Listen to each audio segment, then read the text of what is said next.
नमस्कार दोस्तों, आज हम जानेंगे कि प्लाज्मा क्या होता है, इसे कैसे बनाया जाता है और इसका प्रयोग कहाँ किया जाता है। प्लाज्मा एक ऐसी अवस्था है जिसमें गैस के परमाणु आयनित हो जाते हैं। इसे पदार्थ की चौथी अवस्था कहते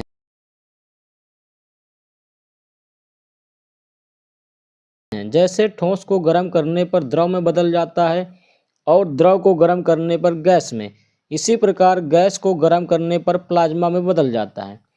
प्लाज्मा में मुक्त इलेक्ट्रॉन और आयन मौजूद रहते हैं, जिसके कारण प्लाज्मा विद्युत का चालक होता है।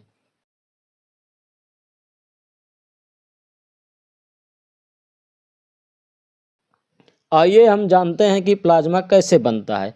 सभी चीज़ें परमाणुओं से मिलकर बनी होती हैं और परमाणु इलेक्ट्रॉन, प्रोटॉन, न्यूट्रॉन से बने होते हैं, जिसमें प्रोटॉन और न्यूट्रॉन मिलकर नाभिक बनाते हैं तथा इलेक्ट्रॉन बाहरी कक्षा में चक्कर लगाते रहते हैं।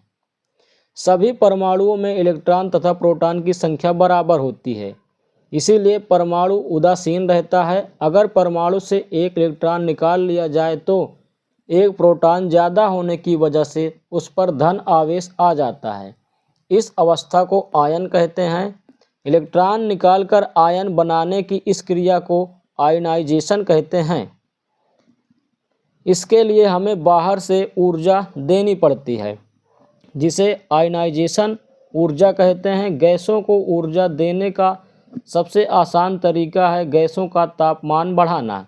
गैस को गर्म करने पर उसकी गतिज ऊर्जा बढ़ जाती है और वह आपस में टकराने लगते हैं, जिसकी वजह से बाहरी कक्षा के इलेक्ट्रॉन टूटकर अलग हो जाते हैं। गैस की इतनी एनर्जी बढ़ाने के लिए लगभग 3000 केल्विन से 10,000 केल्विन तक ताप की ज़रूरत होती है। इतना ज़्यादा तापमान प्रयोगशाला में करना संभव नहीं है, इसलिए प्लाज्मा बनाने के लिए गैस पर विद्युत फील्ड उत्पन्न किया जाता है, क्योंकि इलेक्ट्रॉन और आयन चार्ज पार्टिकल हैं और विद्युत क्षेत्र पर उन पर विपरीत बल लगता है। यह बल गैस को आयन बनाने के लिए पर्याप्त होता है।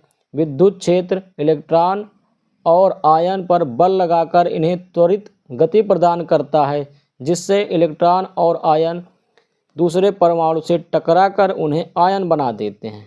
इस प्रकार आयन बनने की प्रक्रिया तेज हो जाती है और प्लाज्मा बन जाता है। प्लाज्मा का प्रयोग fluorescent bulb, tubelight bulb, CFL bulb, neon light में किया जाता है। इसके अलावा प्लाज्मा का उपयोग सेमीकंडक्टर इंडस्ट्री और बहुत सारे मेडिकल एप्लीकेशन में किया जाता है।